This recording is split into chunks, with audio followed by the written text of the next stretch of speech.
Buenas tardes jóvenes, bienvenidos. De esta forma voy a dar inicio a la unidad número 2 del curso Cultivo 2.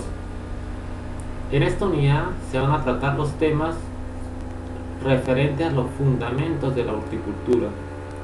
Valdría la pena preguntarnos a qué se debe tanta diversidad de cultivos y cómo, por ejemplo, encontramos maíz amarillo, blancos, naranjas de diferentes formas, tamaños, sabores, gustos.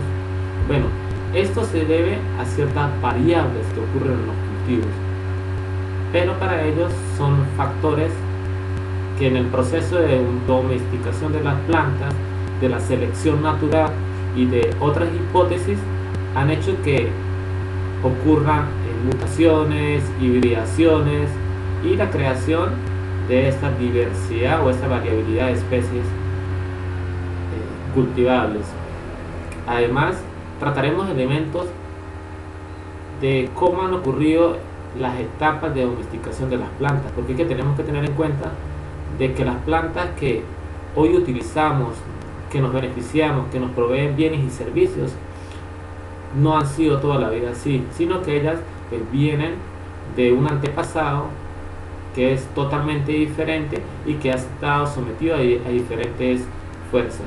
Para ejemplificar, encontramos que la zanahoria que hoy consumimos, esa raíz hace miles de años era una raíz delgada procedente de bosques y que no le tendríamos un uso como el actual. Todos esos elementos son los que vamos a ir analizando en el transcurso de esta unidad. También conoceremos cómo se clasifican las plantas, entender de que si bien hay una nomenclatura internacional sobre la clasificación por familias, por especies, por taxonomía, por características morfológicas, reproductivas, ¿sí?, de hábito, de consumo, de pisos térmicos y de extracción de nutrientes, todo esto crea un campo amplio para la clasificación de las plantas. Un elemento fundamental a la hora de uno establecer un cultivo es conocer su metabolismo fotosintético, o sea, cuáles son las plantas C3, cuáles son las plantas C4, cuáles son las plantas CAN. Y bueno, ustedes dirán, bueno, pero ¿de qué sirve esto? Bueno, estas características del metabolismo fotosintético van a permitir elegir una planta para determinado ecosistema, ¿sí? Y esto nos va a permitir de que ellas puedan exponer todo su potencial genético. En función de eso, vamos a ver la clase.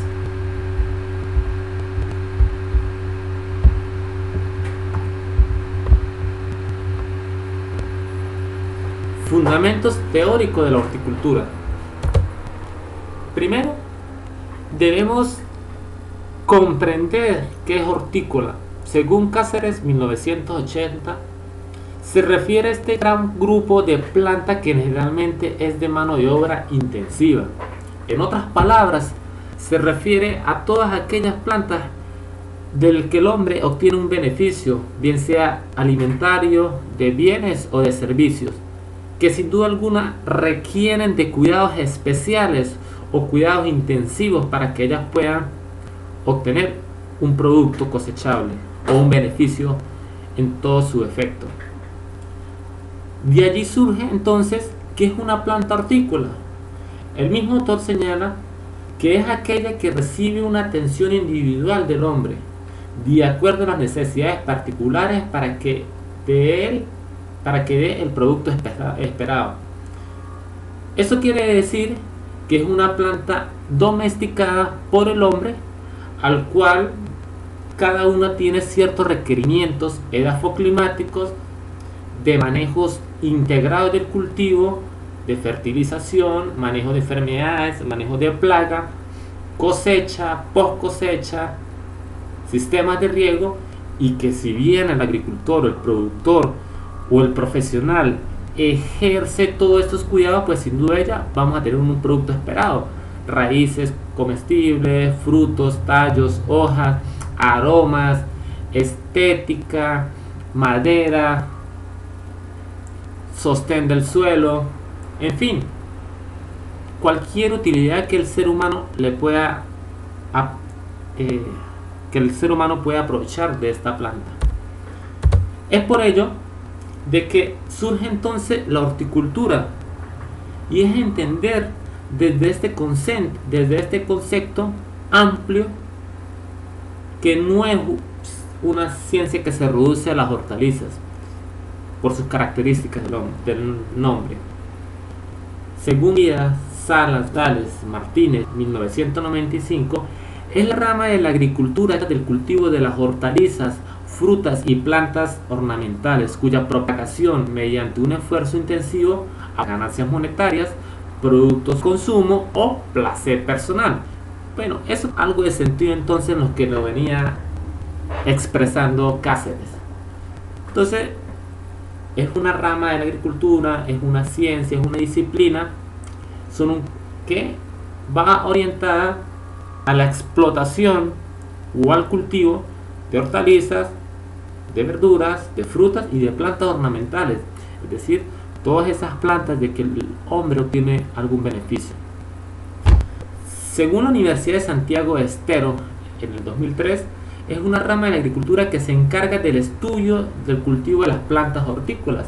Bueno, ahí estamos enlazando en lo que nos hacía Cáceres.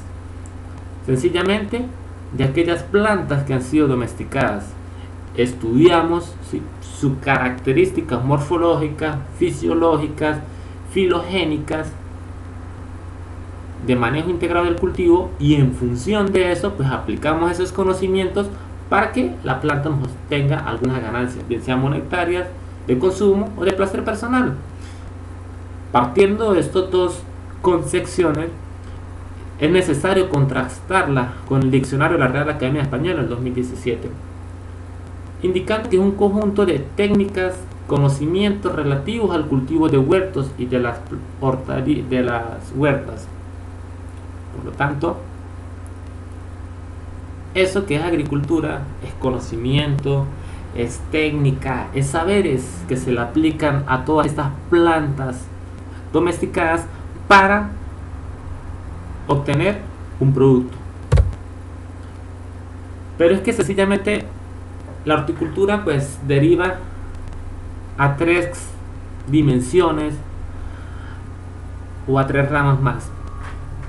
A pesar de que bueno, ha habido a nivel mundial mucha divergencia entre estas tres ramas, pero que hoy por hoy pues hay un consenso debido a la cultura a nivel mundial. Por lo menos hace años se había hecho el postulado de eliminar la palabra horticultura por el término olericultura.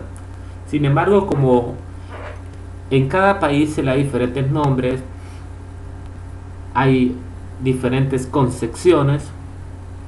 En Argentina, por lo menos, se utilizaban esos dos términos para diferentes actividades agrícolas. Pues bueno, eso ayudó a que a nivel mundial no se lograra reemplazar este concepto. Sin embargo, la agricultura se basa fundamentalmente en estudiar, reunir información sobre las hortalizas cuya flor, fruto, tallo, hojas y se consumen en el estado fresco, cocido o envasado. A todas esas plantas que podemos aprovechar en nuestros hogares. Por su parte, la fruticultura, pues bueno, es una característica, su nombre nos está expresando, nos está orientando sobre qué trata. Es el cultivo de plantas que producen frutos para consumo fresco a la industria, en otras palabras, frutas. Y las ornamentales trata de aquellas plantas que por sus flores, sus follajes, su tonalidad, por su forma, enriquecen el ambiente o sirven de decoración en un ambiente determinado. Tres ramas que fundamentan o que construyen ese concepto de lo que es la horticultura. Sin embargo, pues debemos comprender de que las plantas cultivadas pues tienen características amplias y específicas que la diferencian de una planta silvestre. una planta de un bosque, sí, por allí. Entonces, primero, una planta cultivada tiene mayor variabilidad. ¿Qué significa esto? Por lo menos, la papa que se originó en el lago Titicaca, pues era una especie de un género y una especie, o tendrían muy pocas cultivares, o existían pocos cultivares en esas zonas geográficas. Sin embargo, con el avance de la domesticación, de la selección natural, del mejoramiento empírico y hoy por hoy de la agricultura moderna, lo que es la biotecnología, pues han construido todo un paradigma sobre la diversidad o la variabilidad de especies, conllevando a que ya en esas zonas donde se originó la papa, en el Perú, en el Ecuador, ya no existen solamente 100, 50 variedades de papa, sino que ya hoy a nivel mundial se estima de que hayan más de 5000 variedades de papa. O otro ejemplo básico es el arroz. Si bien se originó en un centro de origen, lo que llamaba Babiloc, entonces sencillamente han transcurrido desde que ese arroz primitivo, que era de unas pováceas, o lo que se llama anteriormente gramíneas, su semilla era muy pequeña, que se caía fácilmente, el sabor no era deseado, pues se fue sometiendo a patrones de mejoramiento empíricas o modernas y naturales, que han conllevado que hoy a nivel mundial hayan más de 120.000 variedades de arroz, en tamaño, en color y en colores. O sencillamente, por ejemplo, el maíz, 300 variedades de maíz dulce, por lo menos en Latinoamérica. Del trigo, que hayan 3 variedades según el número de cromosomas que tienen: tetraploides, ¿sí?, hexaploides, octaploides, en fin, ciertas características. Que hoy el café arábica hayan 300 variedades a nivel mundial, más de 300. Solamente acá en Venezuela, específicamente en el municipio Junín, en la parroquia Baramón, se encuentra el centro del café, donde ya han desarrollado, con la ayuda de la biotecnología y del mejoramiento genético, variedades como el INIA 01, donde esa variedad ya tiene línea 1, 2, 3. Tenemos que este año van a sacar al mercado el café Monteclaro, el café Aregua y otro número de variedades. Que la yuca hayan sido clonadas, o se conozcan 200 clones por la yuca. Esto a que una especie cultivada tenga mayor variabilidad que una especie silvestre o una planta silvestre. Por acá vemos el ejemplo de diversas variedades de la hoja de la yuca. Tenemos el gaví, la bolivariana, la caruca, el poperaiguasu, camba, itu, cambi, joven. Entonces vemos que son hojas angostas, más largas, más anchas, de diferente disposición, que son onduladas, que son rectas, que son anguladas. Vemos toda esta diversidad, lo que le comentaba yo. Solamente en México podemos encontrar estas variedades del maíz moderno, sea maíz anchos, ahí vemos en colores, el tamaño de la tusa, del grano, el sabor, el aroma, la composición de minerales y de vitaminas, pues es altamente variable. Mira, allí podemos observar pequeños, grises, amarillos, rojos. Solamente en México hay esta diversidad. Ahora imagínense cuántas encontramos a nivel mundial. Que cada uno pues tiene usos diferentes, sí, y esa es una ventaja, la variabilidad. Por lo menos yuca, encontramos yuca para el consumo fresco, yuca para el consumo cocido, o yuca que simplemente hay que deshidratarla, cocerla para utilizarla para elaborar casabe. Encontramos café, que solamente es utilizado para darle ciertos aportes de mejoramiento o de resistencia a enfermedades. Encontramos otros que son altamente productivos, pero que son susceptibles a enfermedades.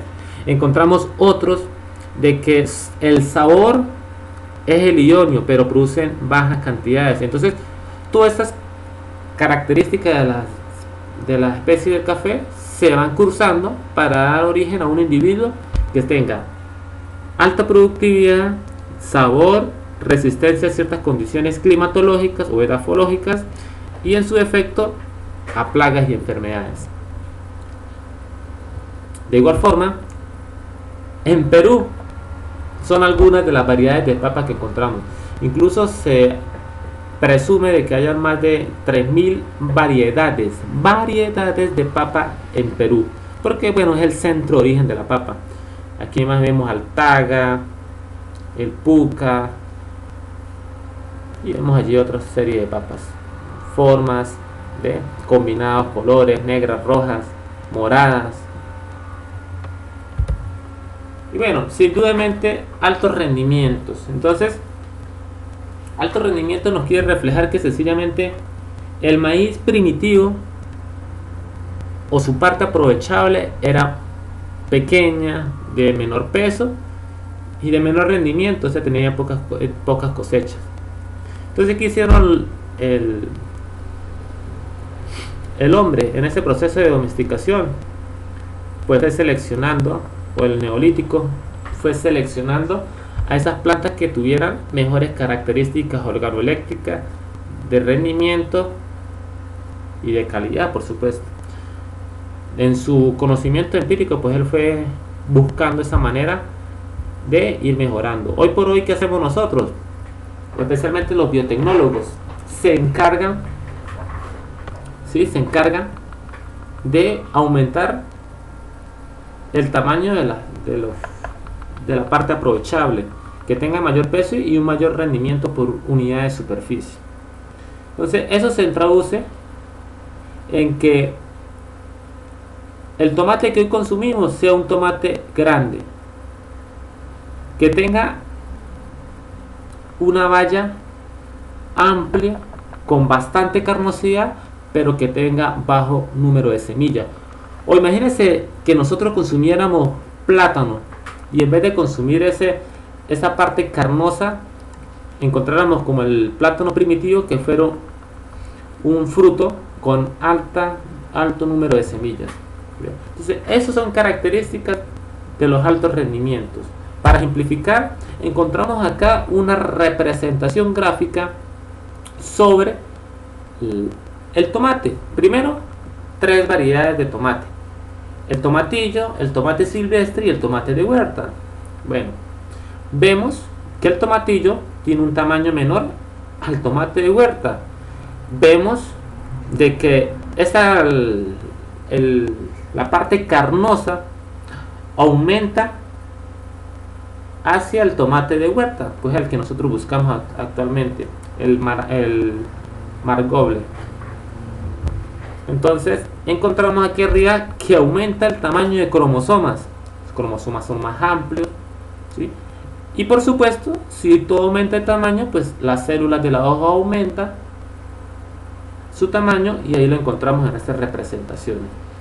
Todos estos cambios morfológicos en las plantas, que no es únicamente en el tomate, sino que es en todas, ha hecho de que hoy por hoy se puedan cosechar 80 toneladas de caña de azúcar por unidad de superficie.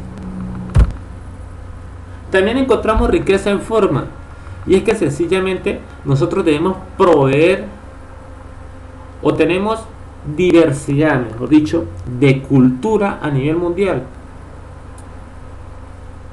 Simplemente de Venezuela a Costa Rica, bueno, encontramos repollos.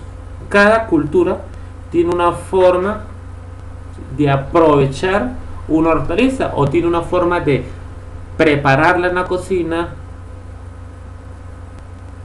de aprovechar sus propiedades o de procesarla.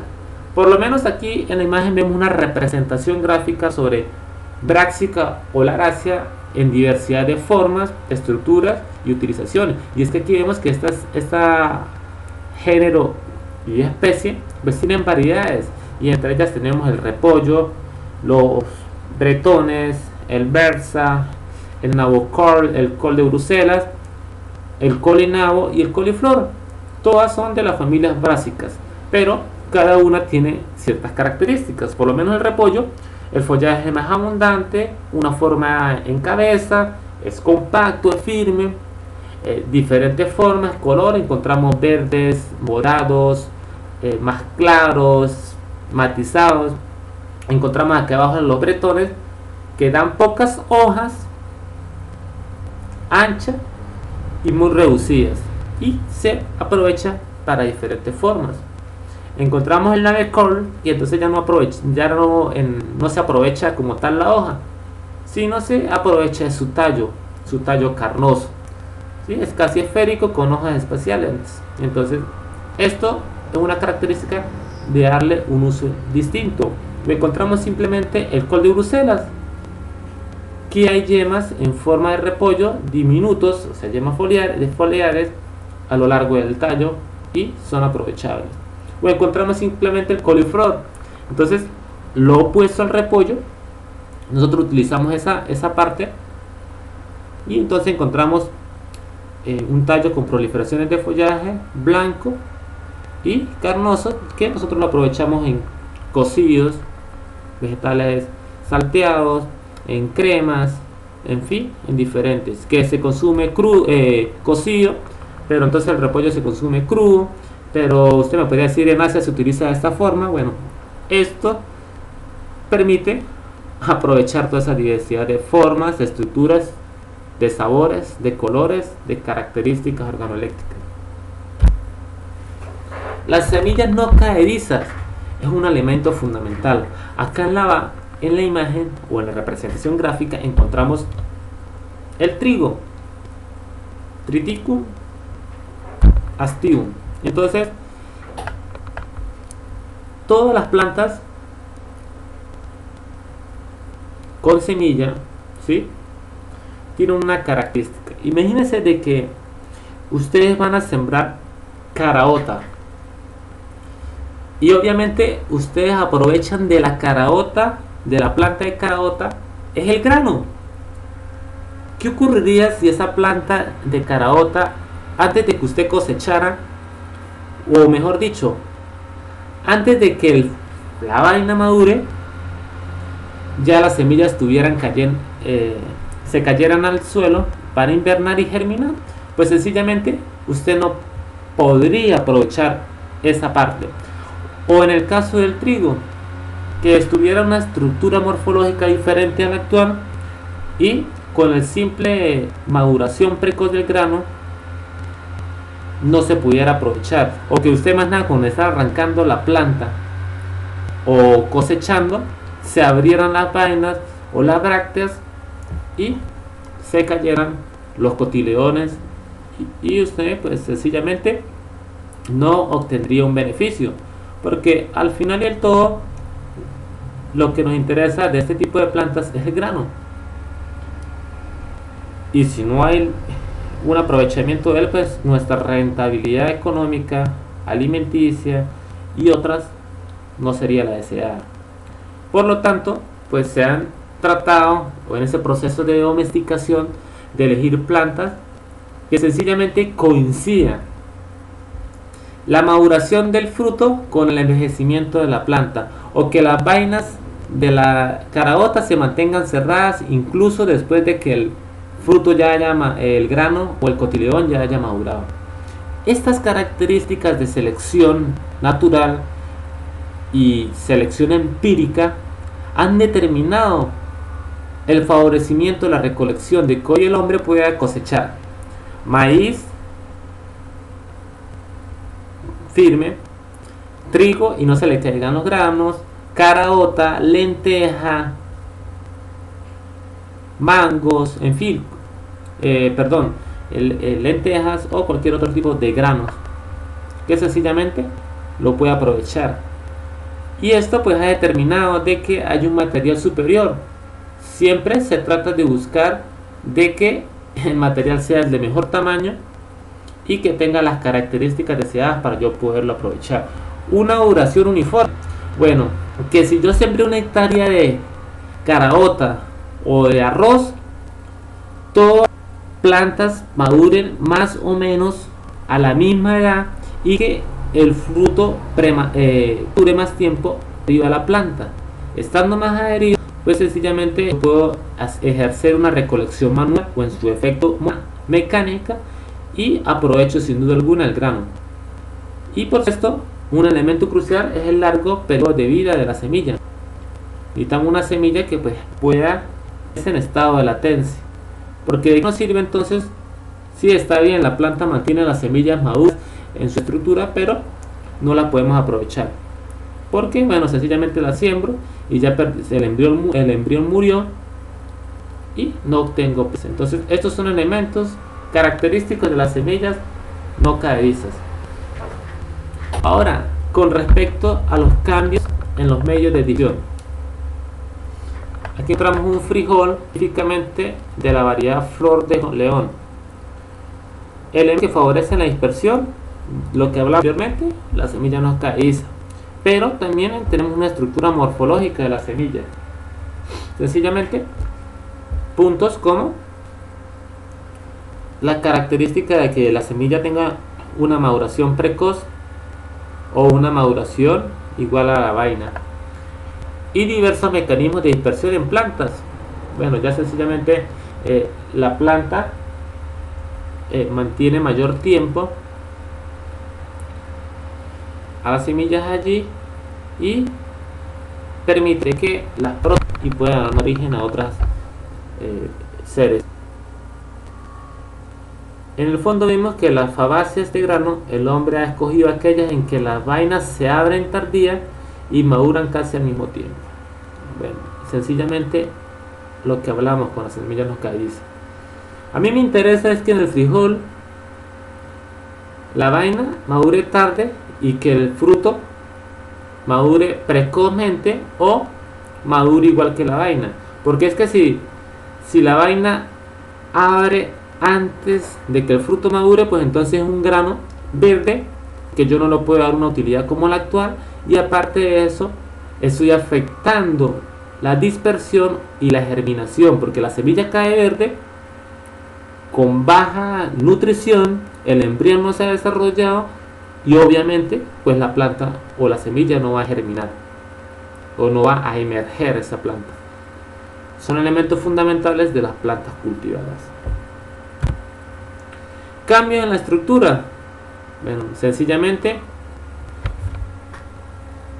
ha habido un incremento en la parte útil. Aquí en la imagen vemos el teocintle, que es un maíz mexicano, Sea perennis, que es el antepasado del maíz moderno, Sea maíz. Entonces vemos allí características del domesticado y del silvestre. Vemos las formas, el tamaño del grano, de las tuzas, de la espiga. Y entonces encontramos que hay un incremento, por supuesto, en la parte útil. El doméstico, grano más grande, ha evolucionado hasta un maíz moderno que tiene mayor número de granos, más uniforme en todo la longevidad, el tamaño de la tusa. La proporción utilizable ha aumentado. Bueno, sencillamente podría presumirse de que los maíz teocintle o los el maíz antepasado tenía mayor número de follaje que el actual, o que la tusa era pequeña y se aprovechaba poco el fruto, como ocurrió en la fase evolutiva intermedia. Mayor proporción entre la parte comestible y utilizable sea menor. Entonces, proporción entre parte comestible y la parte utilizable sea mayor. Entonces, algo lógico, si yo voy a sembrar maíz, ¿qué voy a aprovechar? ¿La hoja o el maíz? Claro, esto depende de mis intereses, porque si yo tengo una ganadería y lo voy a utilizar para elaborar ensilaje, pues a mí me interesa no una planta de maíz que tenga gran cantidad de granos, sino que tenga bastante biomasa. Ahora, si yo quiero sembrar maíz para procesar o transformarlo El harina de maíz sencillamente interesa el grano, y entonces trato de trabajar con variedades, con razas, ¿sí?, que sean de mayor tamaño el grano y de mayor rendimiento. Entonces encontramos de que maíz moderno como el actual, pues sin duda alguna hay más variabilidad, ¿sí?, semillas no caedizas y mayores rendimientos por unidad de superficie, o en otras palabras, mayor producción de maíz por hectárea de tierra. Las plantas silvestres, sin duda alguna, tienen algunos componentes tóxicos o principios que pueden colocar en peligro la salud pública o de los animales. Lo que ocurre con la yuca y toda esta polémica de la yuca amarga y de la yuca dulce. ¿El hombre qué ha hecho? Inventó la cocción de la yuca para anular esos principios tóxicos y escoger tipos de yucas no venenosas. Entonces hizo dos. ¿Cómo hacen en el oriente venezolano? Esa yuca amarga con que las personas han muerto aquí en Venezuela, ellos las pelan, las inducen o las cocen, botan esa agua, vuelven, las cocen, las colocan a secar, la muelen y finalmente la transforman en casabe. ¿Por qué ocurrió la muerte aquí en otros estados venezolanos? Porque sencillamente ellos no conocen o no tienen las personas esta cultura de que la yuca, ese tipo de yuca hay que cocinarla, botar el agua, volverla a cocinar, colocarla a deshidratar y ahí sí molerle y transformarla en el producto deseado. O en su defecto el hombre dijo, bueno, ya no aprovecho esa yuca venenosa, selecciono yucas que sean dulces como las que nosotros comemos normalmente y las ajustamos a una cultura. Estas características de selección natural y empíricas o antropológicas han conllevado a que se puedan anular principios tóxicos o evadir. Estos componentes tóxicos se han eliminado por selección o han sido anulados por manejo en la preparación de los alimentos, los que les explicaba, o selección de tipos de baja toxicidad. Cambio en el sistema de polinización. Ahora vamos a una planta de Solanum lycopersicum o tomate, que tiene pues unas flores características, unas bayas, una planta herbácea, que en un hábitat natural tiene una polinización cruzada, juega elementos como el aire, los visitantes florales ayudan a ese proceso de fertilización de la flor.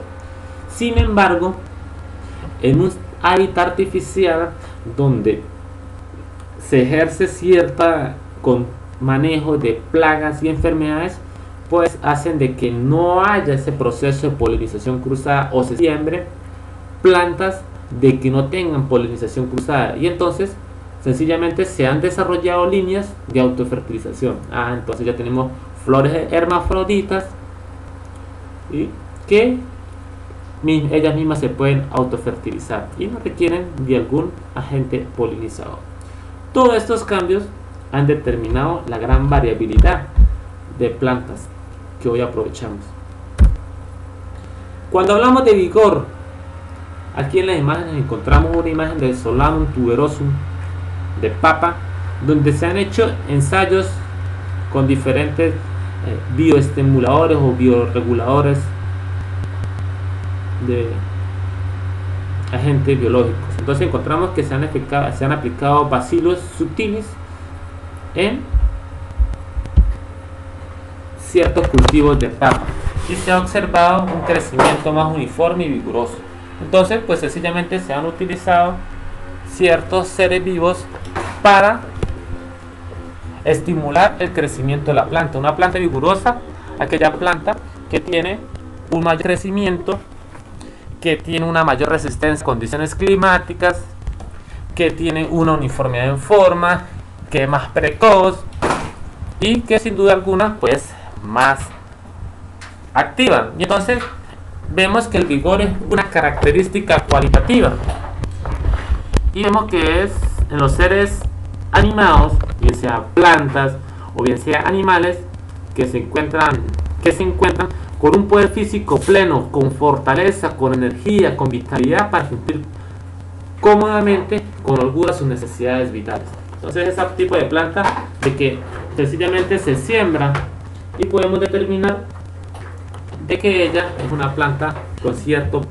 características cualitativas que nos llaman la atención y podemos decir, oye, yo prefiero sembrar esta planta de papa porque ya a los 2 meses, 3 semanas, yo puedo estar cosechando. Lo opuesto a X variedad de papa que puede durar alrededor de 110 días, más tiempo. Allí una planta que el hombre selecciona por sus semillas tiene biológicamente más oportunidades de reproducirse que sus formas silvestres.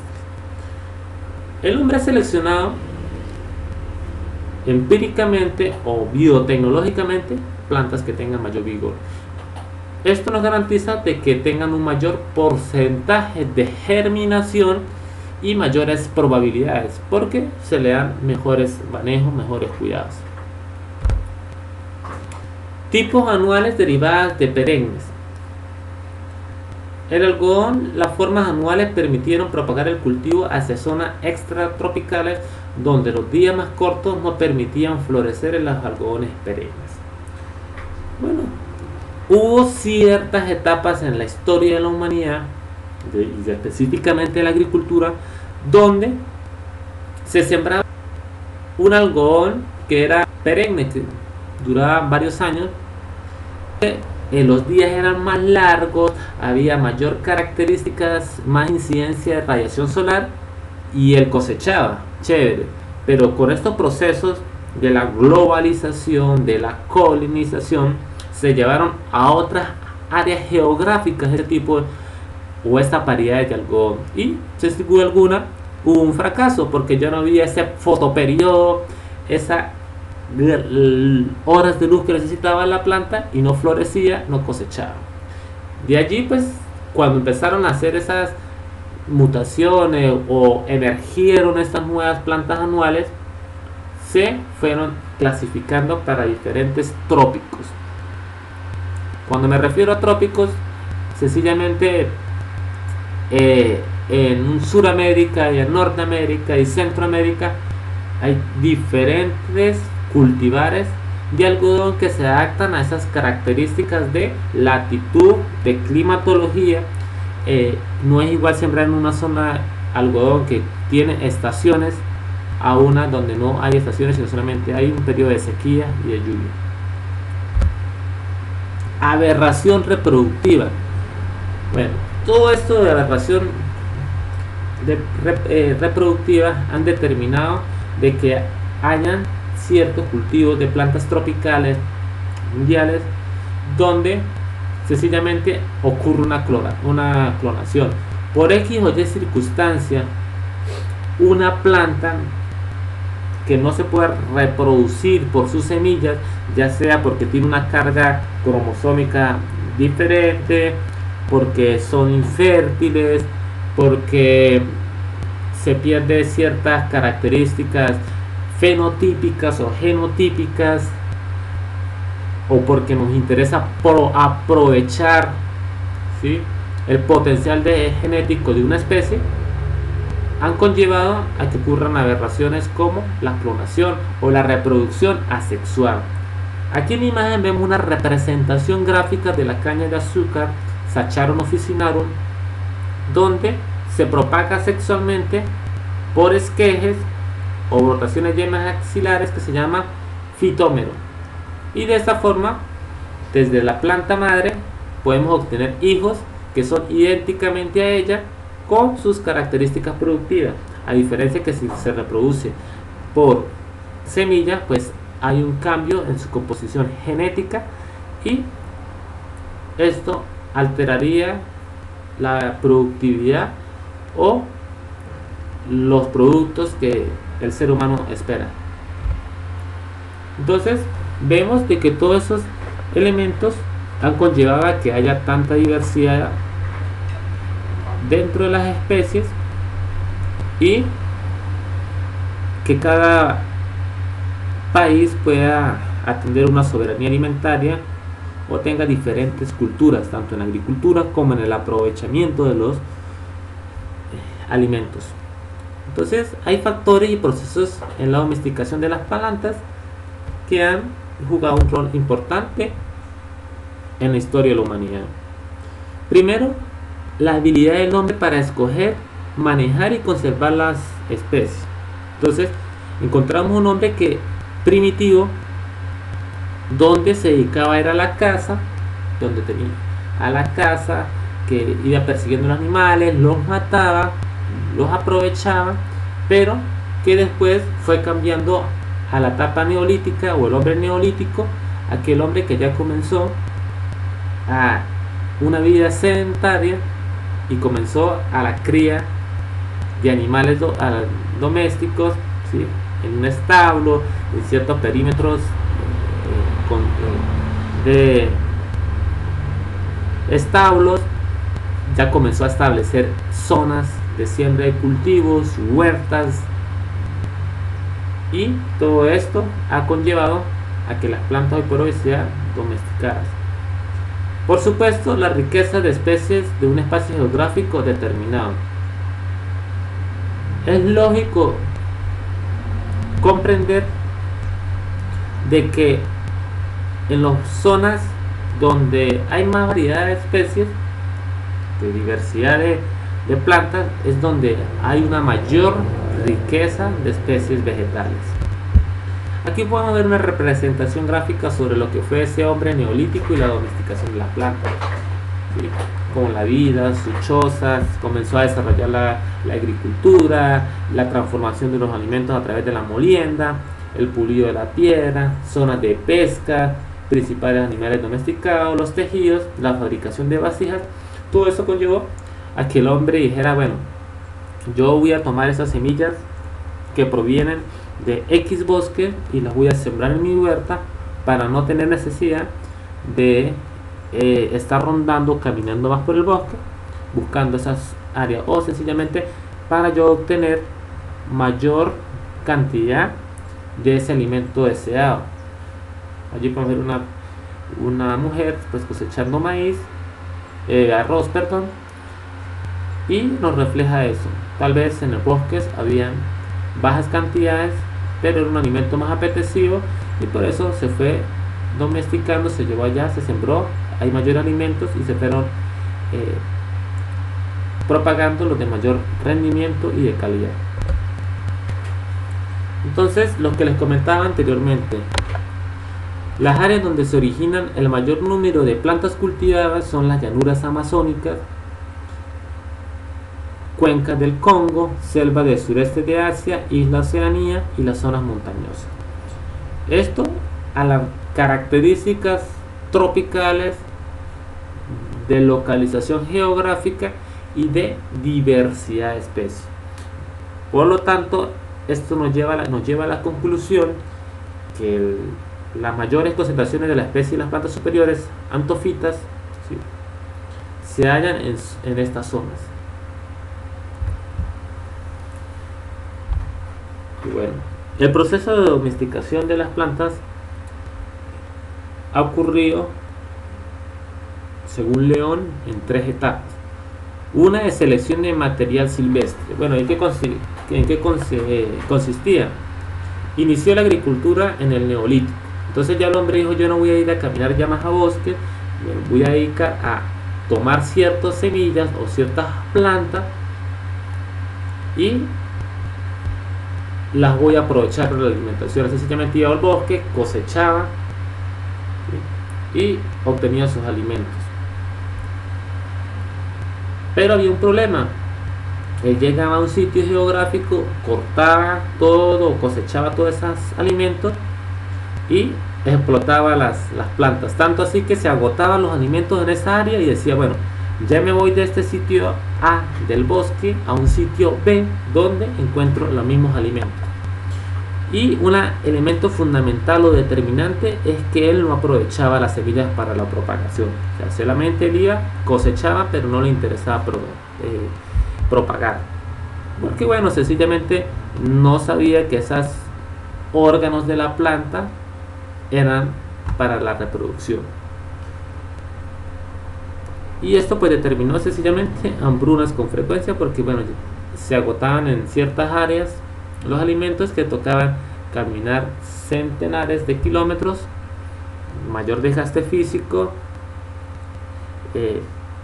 la alimentación también, una inseguridad total, y bueno, causó la frecuencia. Después de ahí pues bueno, hubo una evolución hacia la agricultura incipiente, y entonces ya el hombre dijo, oye, estas partes son las reproductivas de la planta, yo las puedo aprovechar para propagarlas. Entonces el hombre comenzó a tomar semillas del bosque, escogerlas por ciertas características, bien sea de su reproducción sexual, asexual, y el órgano que fuera a aprovechar para propagarla.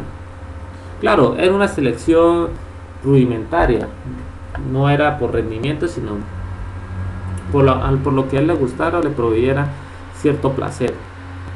Y no existe la cultura de la uniformidad de especies y variedades. Entonces él llegaba y en un espacio sembraba maíz, sembraba arroz, sembraba caraota, trigo, centeno, en fin, cualquier cantidad de especies en una misma área. No obstante, los dos escenarios anteriores llevaron a la agricultura avanzada, o la agricultura que hoy podemos ver en nuestras sociedades modernas. Entonces el hombre tiene a desarrollar nuevos tipos de plantas. Hoy, con la ayuda de la biotecnología, podemos decir que tenemos plantas transgénicas que tienen mayor número de nutrientes, o podemos decir que ha ocurrido una selección de plantas para que se adapten a diferentes pisos térmicos o requerimientos de afroclimáticos, plantas que tienen mayor proporción de parte aprovechable, plantas de que son más resistentes a ciertas características, plantas que tienen mayor rendimiento, plantas con mejor característica organoeléctrica, mayor calidad. Claro, al principio era algo empírico, porque el hombre decía, bueno, esta planta de maíz tuvo los granos de mejor sabor, en mayor tamaño, y entonces bueno, el hombre iba seleccionando esas semillas y las iba propagando. Hoy por hoy pues ya tenemos la clonación en laboratorios, tenemos las plantas in vitro o semillas con híbridas, en fin, una diversidad de métodos de genéticos. Él comenzó a cambiar el hábitat natural, ya no era igual que en la agricultura incipiente, que era de acuerdo a las características. Ya actualmente desarrollamos umbráculos, invernaderos, comenzamos a que el suelo hay que labrarlo, que hay que colocarle ciertos nutrientes, que hay que establecer determinados tipos de sistema de riego. Pues fueron llevando a cambiar el hábitat y lograr de que las plantas cultivadas tuvieran mayor rendimiento. Tiende a liberar a las plantas de las competencias naturales. Bueno, ya el hombre quiere sembrar plantas donde no hayan otras que vayan a extraer o vayan a competir con ellas. Dice, bueno, yo voy a sembrar tomate, pero yo quiero solamente tomate, yo no quiero algún tipo de poácea que competir con ella, o cualquier tipo de planta no deseada o fuera del lugar. Y se provee lo que es el monocultivo, la aplicación de agrotóxicos, herbicidas, de plagas, ¿sí? Mientras alejar las plagas, a las enfermedades. Y bueno, eso va surgiendo que necesitemos cada día más subsidios éticos, más agua, fertilizantes. Y al cabo todo eso es transformado, metabolizado y transformado en energía planta, que posteriormente es dispuesta en diferentes grados de ella. Y bueno, cada día en la agricultura moderna hay una domesticación de nuevas especies. Tenemos a nivel mundial millones de investigadores en selvas, en bosques, investigando qué plantas se pueden aprovechar y se pueden utilizar para adaptarnos a los nuevos retos de la agricultura. Entonces hay fuerzas que determinan la variabilidad en las plantas cultivadas, pero son dos básicamente. Primero, los factores naturales, como las mutaciones, la poliploidía, la hibridación y la selección natural. Y el accionar del hombre, por lo menos la repetición de ciertos factores naturales. El mejoramiento empírico, el hombre moderno utiliza los postulados genéticos. Entonces, ahorita vamos a conocer más a fondo lo que son los factores naturales. Pero ya el hombre hace mutaciones artificiales, hibridaciones, selecciones naturales, utilizando la genética para lograr crear cada día más variedades que se adapten a diversos intereses de los productores o sencillamente de los campesinos. Una mutación es el cambio en la estructura o en el número de cromosomas capaces de inducir procesos que llevan a cabo la forma, estructura y crecimiento de una planta. Entonces, vemos que una mutación puede determinar de que una planta de café nos dé origen a otro tipo de planta que pueda tener de pronto una hoja más grande, un fruto más grande, que cambie el color, que cambie el sabor, la estructura morfológica y fisiológica de la misma. Estas nuevas plantas llegan a diferencias en grados más o menos notables de la población original, o sea que se pueden diferenciar y son capaces de transmitir a su descendencia los cambios ocurridos. Entonces, para que efectivamente haya una mutación, es que por lo menos de una planta de fresa, que comenzó a crecer una fresa con semilla más pequeña pero con más número de carnosidad, más tamaño en carnosidad, y el hombre comenzó a interesarle porque fue causa de una mutación, que el hecho de yo propagar esa planta, ¿sí?, dar origen a otra, me pueda conservar las características de la planta madre, nos van a determinar que efectivamente es una mutación. Si la planta de que yo propago y su hijo no obtiene las mismas características de la madre, no es una mutación.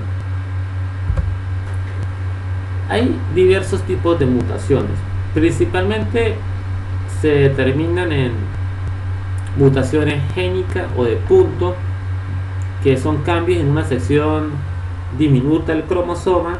Mutaciones pleiotrópicas afectan más de un carácter del cromosoma. Hay mutaciones de un sector completo del cromosoma, la pérdida o adición de un cromosoma al número anormal, mutaciones poliploidía, doblamiento, multiplicación del número de cromosomas, y multiplicaciones somáticas, que son cambios bruscos en la estructura de una célula o de un grupo de células y llegan a formar un órgano o parte de este diferente del resto de la planta en que crece.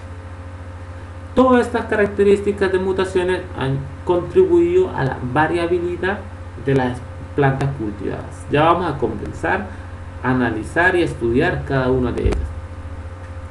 Una mutación génica y pleiotrópica es aquella donde ocurre solamente una variación en un cromosoma. Entonces esto nos puede dar origen, o vamos a estudiar acá lo del café. Tenemos un café arábica, ¿sí? Entonces tenemos una variedad típica de frutos rojos, pero ocurrió una mutación de punto o de gen de un cromosoma y dio origen a un típica de frutos amarillos, que solamente pues afectó al color del pericarpio. Entonces sencillamente tenemos una planta con el mismo tamaño del grano, la misma estructura morfológica y fisiológica, pero el cambio más notable o la mutación más notable es en el color del pericarpio.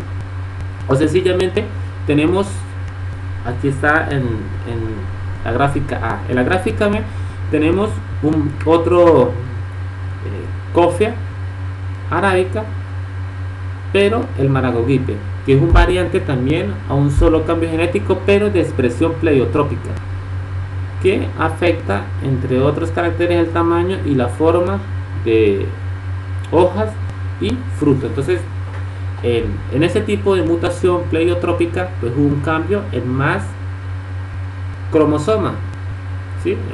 en más variables el cromosoma, que ha conllevado a que la hoja sea más grande, la flor sea mucho más grande, el grano también, y la superficie de la hoja sea mayor. Estas son características de mutaciones. Por lo menos una mutación somática. En una mutación somática podemos encontrar acá que hay químeras pericíclicas, que hay químicas pericíclicas ciclinal, ¿sí? Solamente un fragmento, o quimera sectorial, que es solamente pues una parte, ¿sí? Una sola parte de, en este caso, un tomate. Una mutación somática es un factor de variante especial de especial importancia en las plantas cultivadas, y son mutaciones estas se presentan como cambios bruscos en las estructuras de una célula o de un grupo de células, y que llegan a formar un órgano de una parte diferente al resto. Entonces, aquí en el gráfica B podemos que ahí encontrar que hay quimera sectorial en el tomate rojo. Fijémonos en la imagen del tomate B. El fragmento más pequeño es la quimera sectorial. Un tomate rojo, pero ese fragmento pequeño es una quimera sectorial, donde el tomate dejó de ser rojo, pero es amarillo. Entonces, el ser humano puede tomar esa semilla de ese sector, la propaga, crece la planta, pero resulta que cuando cosecha de esa semilla de la quimera sectorial, dio origen a plantas de fruto amarillo. Es una mutación, ¿ve? Inició con un fragmento de color amarillo en el tomate, se propagó las semillas que estaban en esa área, dio origen a una planta que cosechaba frutos totalmente amarillos. Eso es una mutación somática, porque da origen a un fruto totalmente diferente al originario y que se puede replicar. Las mutaciones peliploidías, ¿sí?, se caracterizan por lo siguiente. Tenemos las heteroploides, que es cuando un individuo tiene un cromosoma más, ¿sí?, se llama trisomía, o un cromosoma menos, monosomía. Por ejemplo, en el Coffea tiene 44 cromosomas. Se conocen individuos que son con 43 cromosomas, es decir, que tiene una monosomía que presenta características morfológicas y de reproducción diferentes a las plantas normales. Por allí, para ejemplificar. Nos vamos a la otra, que es poliploides, cuando un individuo contiene más de dos componentes haploides o genomios. Entonces, allí encontramos lo que se llama triploidía, tetraploidía, hexaploidía, octaploidía. Triploidía significa que un individuo tiene 3 veces el número básico de cromosomas de su planta originaria. Por ejemplo, en el género Citrus normalmente tiene 9 cromosomas, pero el limón agrio del cultivar Tahití, que es muy conocido aquí en Venezuela, tiene 27 cromosomas, el cual deriva del cultivar común, que 18. Entonces vemos que aquí hay una triploidía en Citrus. Tenemos la tetraploidía, 4 veces el número básico de cromosomas. Para contextualizar, en las plantas cultivadas hay especies diploides con 24 cromosomas, triploides con 16 cromosomas, tetraploides con 48 cromosomas y pentaploides y aún hexaploides. Una planta de papa normal tiene 12 cromosomas y vemos estas mutaciones poliploideas. Y así sucesivamente, pues, seguimos con el hexaploidía, que tiene 6 veces el número básico de cromosomas, y el octaploidía, que tiene 8 veces el número de cromosomas básicos. ¿Por qué se originó los poliploides? Valdría la pena reflexionar sobre ello. Primero, porque hubo una duplicidad del número original de cromosomas, autopoliploidía. Las mismas características de la planta, del ecosistema, pues contribuyeron a que automáticamente o autónomamente ocurriera eso. Pero también hay una duplicación de los genomios de las dos especies parentales después de un cruce. Tenemos dos especies poliploides o dos especies, con cargas cromosómicas diferentes, y cuando ocurrió el cruce se duplicaron y dieron origen a un aloploidía. La duplicación es genética originaria de una sola especie, Después del cruce, bueno, una especie con la misma carga cromosómica se cruzó, ocurrió una mutación ploidía y dio origen a ese, o cruce de dos especies ploidías. Entonces, tenemos especies con mayor número de cargas que son posibles de fecundar, de cruzar y dan origen a la ploidía. Y sencillamente, en la agricultura moderna, pues hay poliploidías artificiales que las podemos desarrollar nosotros mismos.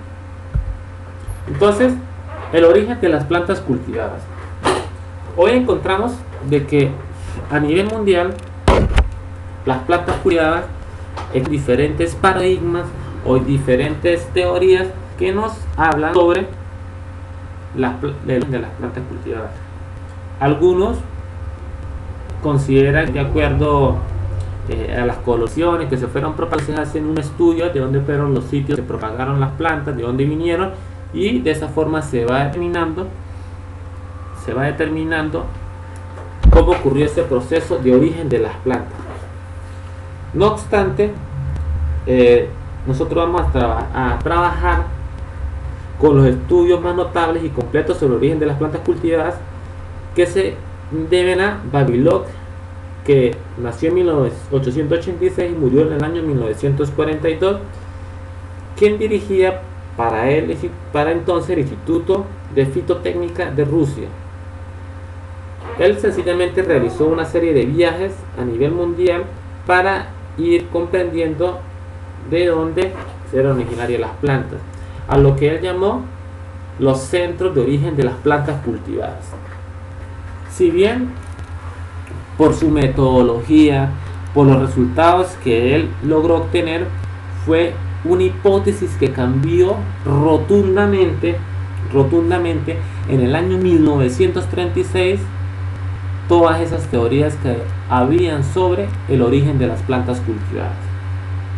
La hipótesis de Vavilov, y por supuesto una escuela que él obtuvo, realizó un estudio de las plantas cultivadas con tan amplitud y penetración que cambiaron radicalmente los conceptos existentes, creando una teoría que tuvo una influencia profunda en la botánica, en la genética y mejoramiento de las plantas.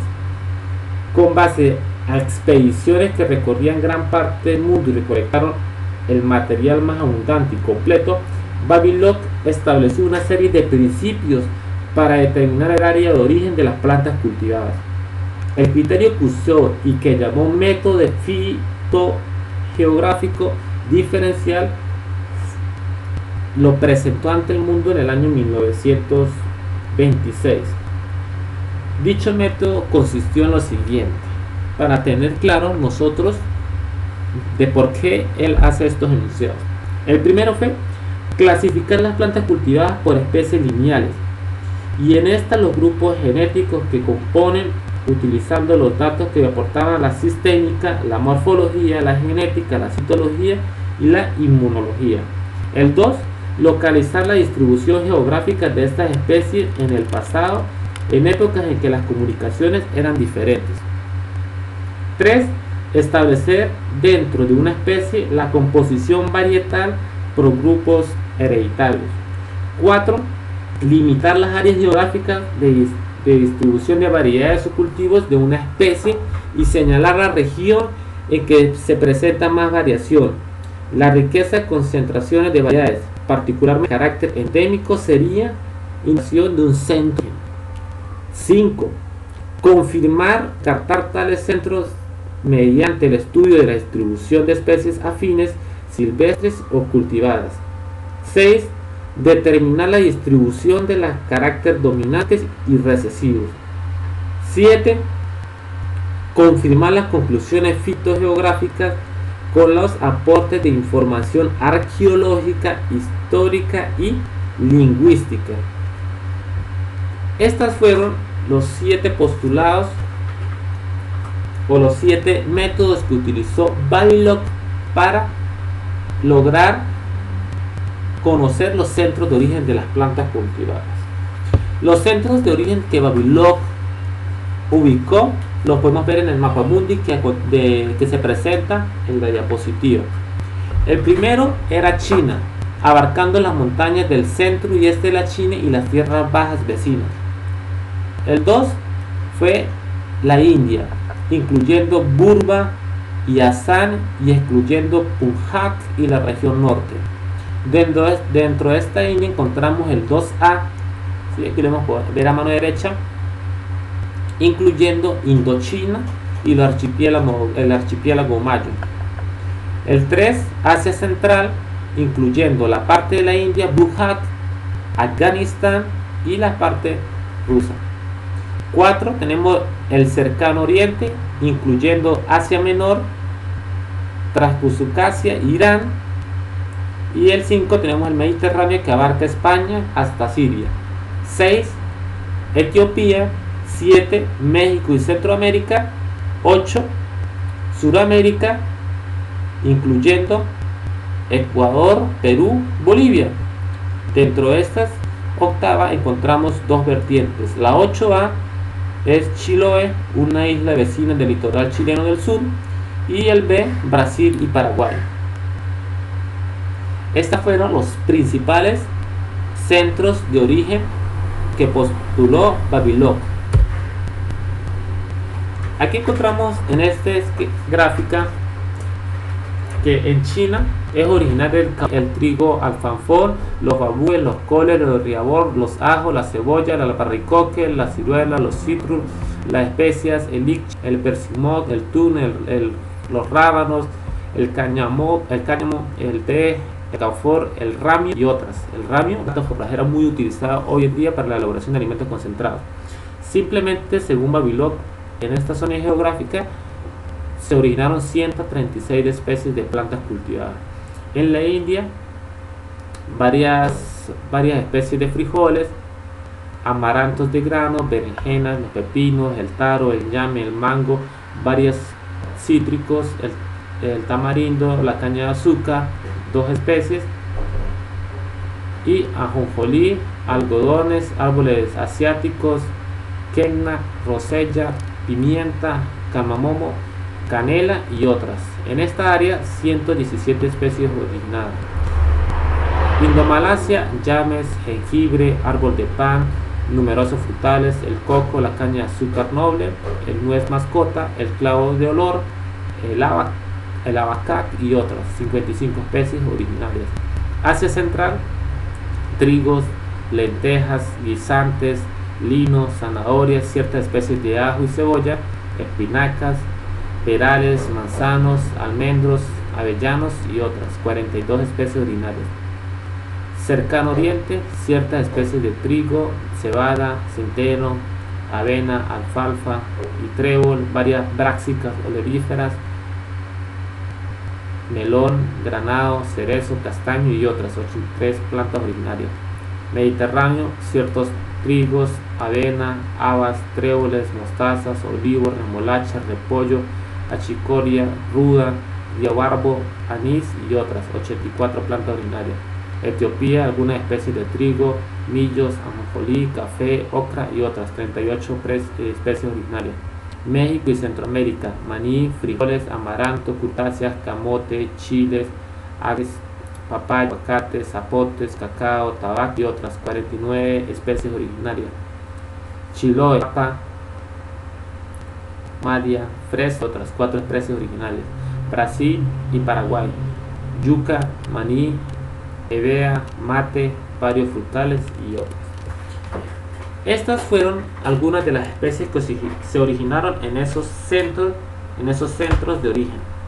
Sin embargo, en las últimas décadas han habido hombres que han hecho planteamientos diferentes a los de Vavilov y por supuesto a su escuela. Entre esos tenemos a Darlington, Burkin, Harlan, Stanics y Harlan.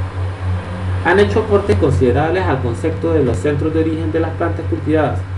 Una objeción primordial de la teoría de Vavilov fue expresada por Burkin al señalar que están basadas en conceptos derivados del estudio de las plantas cultivadas en sí, sin tomar en cuenta la acción del hombre. En otras palabras, el enfoque moderno es necesario preguntar si en un área determinada en que existe una alta concentración de especies y variedades cultivadas y en un centro de origen como la que suponía body block o de acumulación de genes hechos por el hombre, o de supervivencia de genes debido a factores naturales o históricos. Son algunos de los aportes o las objeciones que han hecho varios autores para la hipótesis de Babylon, aunque hoy por hoy hay cierto conformismo. Es necesario para el desarrollo de la agricultura entender de que las plantas se clasifican de acuerdo a diferentes características. Uno, por su taxonomía, características botánicas, que nosotros les podemos realizar, pisos térmicos, otros elementos. Aquí encontramos una distribución filogenética de las angiospermas, que son las plantas que tienen semilla. Allí ustedes pueden ver en esta representación gráfica los dicotiledóneas y las monocotiledóneas, cómo fueron originándose las mismas. Allí la podemos ver de la parte inferior a la parte superior para que ustedes las puedan revisar. Clasificación de las hortalizas. Bueno, la botánica o taxonómica, según Bacopoulos 2001, tenemos las clases Monocotyledоnae y las clases Dicotyledоnae. Entre la Poaceae, la familia Poaceae, tenemos el maíz dulce, el trigo, el arroz, el centeno y el sorgo. En la Liliaceae tenemos el esparto. En la familia Amarillitaceae tenemos la cebolla de bola, ajo y puerro. La Solanaceae tenemos la papa, el chile, la berenjena y el tomate. La Cucurbitaceae tenemos el pepino, melón, sandía, chayote, calabacita. En la Brassicae, el col, el brócoli, el nabo, el rábano, el berro y el coliflor. En la Piaceae tenemos la zanahoria, el perejil, el apio, el cilantro y el chiribía. La Fabaceae tenemos la chícharo, ejote, haba, jicama, diferentes variedades de frijol y caraotas. La Chenopodiaceae tenemos el betabel, la selga, la espinaca. Asteraceae, esta es la lechuga, alcachofa, salsify, el Concurbitaceae, el camote, el Palmaceae, el ocra, el Uraceae, la yuca, la Rosaceae, la fresa, y por allí encontramos otro tipo de variedades que pueden ser aportadas por allí. Este esquema es algo limitante debido a que restringe a solo ciertas plantas, pero se pueden añadir más porque son millones y millones de plantas cultivadas.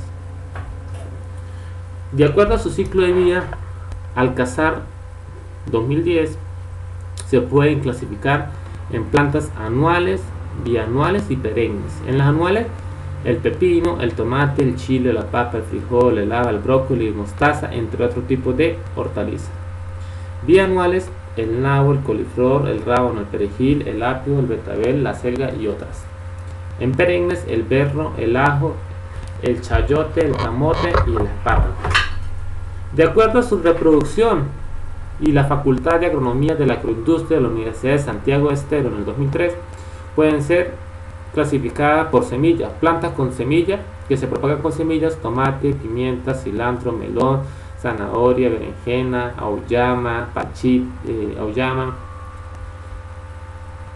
acelgas, cebollín, entre otras. Por bulbo, el ajo. Por rizoma, el espárrago y la tara. Por tubérculos, la papa. Por raíces tuberculosas, la batata. Por plantines, la frutilla. Por cultivos de tejido, ¿sí?, papa, patata, frutilla, entre otras plantas. Por su órgano comestible, Alcázar 2010, bueno, de hojas, lechuga, acelga, espinaca, repollo, apio. Raíces carnosas, zanahoria, patata, nabo. Tubérculos, la papa. Bulbo, la cebolla, el ajo, el peciolo, el apio y el ojo. Yemas axilares, espárrago, repollito de Bruselas. Inflorescencias, coliflor, alcaucil y brócoli. Frutos, en baya, tomate, pepino, berenjena, peponide, melón, sandía, zapallo, pepino. legumbre, vainita, barota, caucha. Carioxe, el maíz dulce. Fruto múltiple, frutilla. Por su sistema de siembra, Bacopolus 2001 pueden ser de siembra directa: el rábano, el nabo, la arveja, el frijol, la haba, la vainita, el melón y pepino. De siembra indirecta, que sencillamente necesitamos de pronto establecer previamente un germinador, un semillero. Tenemos al tomate, al pepino, la ají, la lechuga, el repollo, la cebolla, el cebollín, la berenjena, la selga, la remolacha y espinaca. Cultivo de estación fría. Por sus requerimientos técnicos, Alcázar 2010, de cultivo de estación fría, cultivo de estación cálida. Del fría tenemos ligeramente tolerantes a la helada, un clima de 15 y 18 grados, el brócoli, el rábano, el cilantro, el repollo y el coliflor. Tolerantes a las heladas de 13 a 24 grados centígrados, el espárrago, el ajo, el salsifí y la cebolla de bola o de cabeza. Cultivos de estación cálida, no tolerantes a heladas de 18 a 30 grados centígrados, el chile, el tomate, la yuca, el pepino, el frijol y el maíz dulce. No tolerante a heladas mayor a 21 grados, berenjena, sandía, camote, ocra.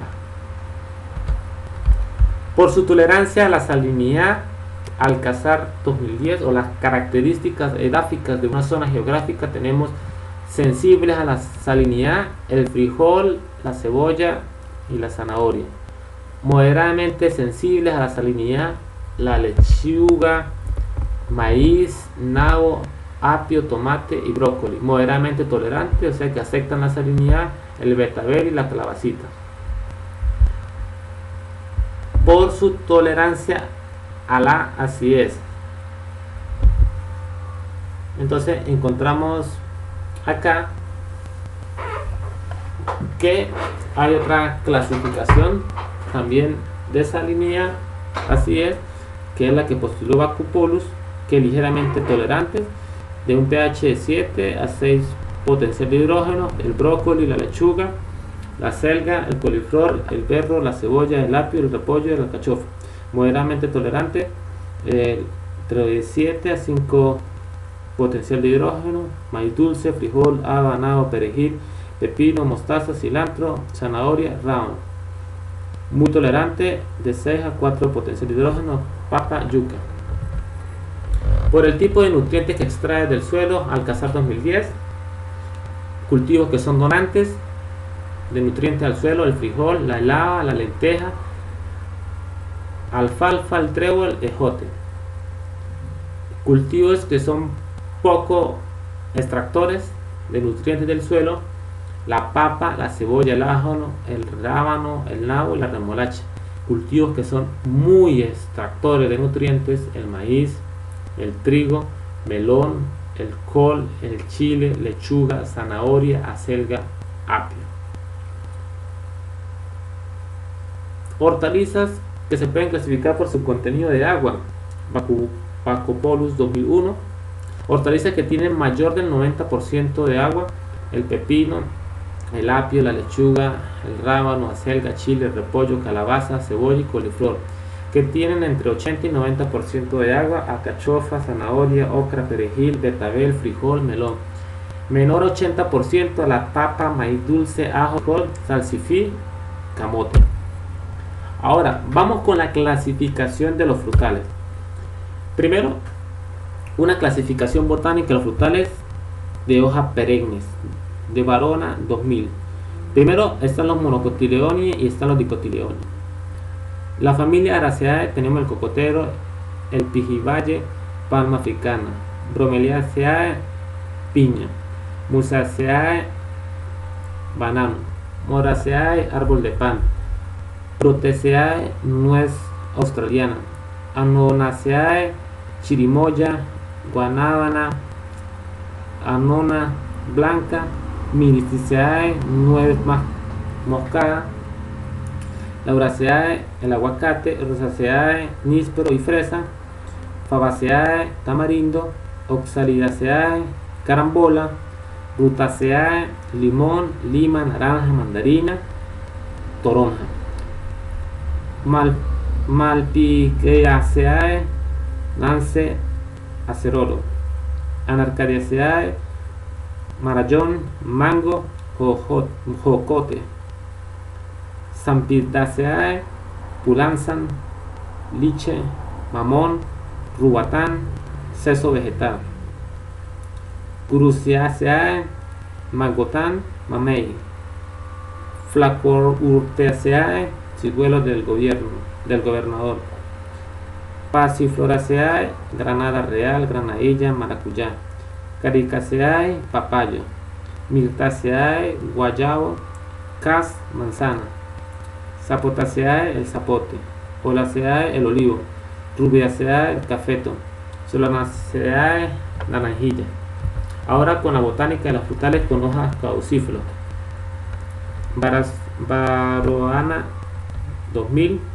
Las clases Dicotyledonidae tenemos la familia Junglaceae, el nogal, el pecana, Fagaceae, el castaño, Betulaceae, avellano, Moraceae, higuera, Rosaceae, el ciruelo, la mora, la frambuesa, la manzana, el peral, el durazno y el almendro, Pinucuriaceae, el caqui y el caqui, Vitaceae, la uva y la vid. Los frutales también se pueden clasificar de acuerdo por el lapso de plantación y su primera cosecha. Baroana 2000. Anuales tenemos las fresas, la mora y la frambuesa. Bianuales, la piña y papaya. Perennes, cítricos, aguacate y mango.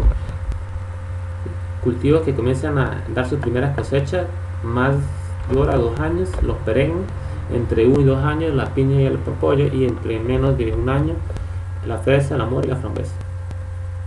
De acuerdo a sus características alimentarias, Barahona 2000, frutas frescas acuosas, citrus, fresa, guayaba, cas, manzana, pera, ciruela, melocotón, papaya y banano. Frutos secos, uva pasa, ciruela pasa, higos secos, dátil, frutos amiláceos, vejivalle, frutos oleaginosos, almendros que tienen altas cantidades de aceites, almendros, nueces de nogal, nuez macadamiae, nuez de Brasil, semillas de marallón. Los frutales también se pueden clasificar de acuerdo a sus hábitos de crecimiento. Barahona 2000. Herbáceas, plátano, piña, papaya y fresa. Enredaderas, granadilla y la vid. Arbustos, mora, el granado, guayaba, el cas y pitanga. Arbustos pequeños, los cítricos, la higuera, el manzano, el peral, el durazno. Arbustos grandes, el mango, el aguacate, el mamón, la fruta de pan, el zapote, el camito. De acuerdo al hábito con que ellos renovan sus hojas, tenemos caducíferos, ¿sí?, en cierto periodo de tiempo, la manzana, el melocotón, la pera, el durazno, el ciruelo, higuera, almendros y el albaricoque. Perennes, el mango, el aguacate y los cítricos. Por sus requerimientos de clima son frutales tropicales, la piña, la papaya, mango, y bueno, subtropical, cates, la anano, el níspero. De zonas templadas, ciruelo, durazno, melocotón, almendro, albaricoque, sana. Zona fría, manzano y de acuerdo a su altitud, frutales de alturas a mayores a 1500 metros sobre el nivel del mar. Áreas frías, el níspero, la manzana, durazno, melocotón, la naranja, aguacate, fresa. Frutales bajos de 0 a 800 metros, mango, mamón y cocotero. Frutales intermedios de 800 a 1500, cítricos, aguacate, nísperos y cas. Ahora, hay un elemento fundamental a la hora de elegir una planta para cultivo, y esto se debe de acuerdo a su metabolismo fotosintético, que va a determinar la capacidad adaptativa que ella tiene a ciertos trópicos. Primero, de acuerdo al metabolismo el metabolismo fotosintético con que ellos realizan ese proceso de aprovechamiento del CO2, la emanación de oxígeno y la elaboración de azúcares, tenemos plantas con metabolismo fotosintético C3 que no tienen adaptaciones fotosintéticas para reducir la fotorrespiración. Es un elemento determinante. Ellas corresponden al 85% de las especies de las plantas del planeta. Entre ellas tenemos el arroz, el trigo, la soya y todos los árboles. O sea, son plantas que tienen un alto tasa de transpiración, de respiración, y esto se debe a que se encuentran muy unidos los espacios entre las haces vasculares y las células del mesófilo.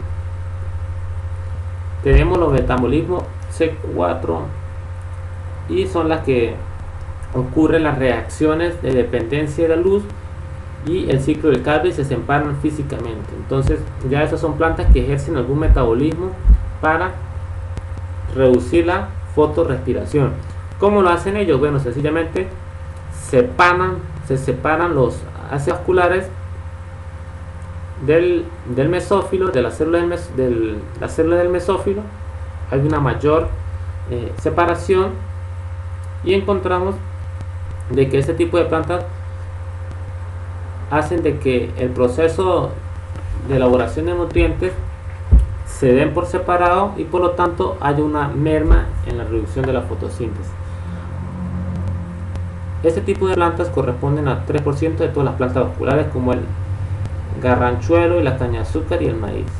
Ahora, los metabolismos CAN son plantas que, bueno, ellas separan ese proceso de reacción de dependencia de la luz y el ciclo Calvin. ¿En qué se diferencia con las otras? Bueno, que esta no lo separa en elementos físicos, sino lo separa en elementos temporales, de tiempo. Entonces, las plantas CAN separan estos procesos en el tiempo. Las especies de las plantas que usan la fotosíntesis CAN no solo evitan la fotorrespiración, sino que también consumen muy poca agua. O sea, son plantas que transpiran poco, pierden poca agua y la consumen menos. Entre eso tenemos las carcáceas y la piña. ¿Cuáles son las características de ella? Encontrar elementos como la separación de la fisión inicial del CO2 y el Calvin, no hay separación. En la C4 las separaciones entre el mesófilo y la empalizada, o sea, hay un espacio medio que hace de que el proceso de respiración se vea reducido, y en las CAN pues sencillamente es entre el día y la noche. Entonces las plantas en el día no hacen ese proceso de CO2, sino que lo hacen es en la noche, y los estomas los abren en la noche cuando ya los niveles de humedad son más frescas, hacen de que ellas lo puedan realizar. Los estomas abiertos en la C3 están abiertos todo el día, en la C4 todo el día, y en las CAN en la noche solamente por eso. Estas características que van a determinar que las plantas C3 son plantas que van a ser mayores productivas en ambientes frescos y húmedos. Las C4 se adaptan a mayores ambientes cálidos y soleados, y las CAN ambientes muy cálidos y secos como los desiertos. Pues ustedes dirán, ¿qué sentido tiene esto? Pues sencillamente elijo una planta C3, ¿sí?, para cultivarla en un área con baja humedad y altas temperaturas. Pues va a ser una planta que va a tener una fotorrespiración, y sus rendimientos van a disminuir considerablemente, incluso mayores a un 35%. ¿Cuáles son la importancia entonces de las hortalizas y los frutales? Bueno, de las hortalizas los concentré en 4 dimensiones.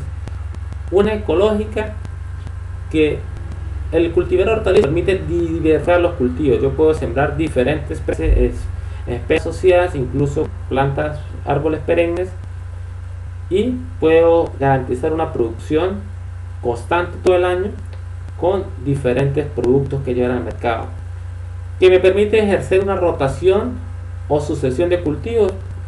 Claro que sí, porque como el ciclo de vida es tan reducido, sencillamente hoy este trimestre siembro lechuga, el otro trimestre siembro cebollín, el otro trimestre arriba puedo sembrar frijoles y así voy. Por ser cultivos tan pequeños que permiten estas de ciclo corto y que facilitan su manejo, se pueden desarrollar prácticas agroecológicas.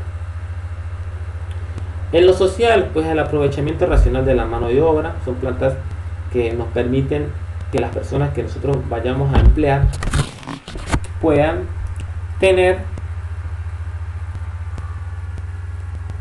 no un esfuerzo mayor y de trabajo tan duro, tan rudimentario, como por lo menos cosechar patillas, hay que hacer fuerzas y todas estas cosas demás. Entonces, eso es una de las características de que las hortalizas son livianas y nos permiten un mayor uso racional de la persona.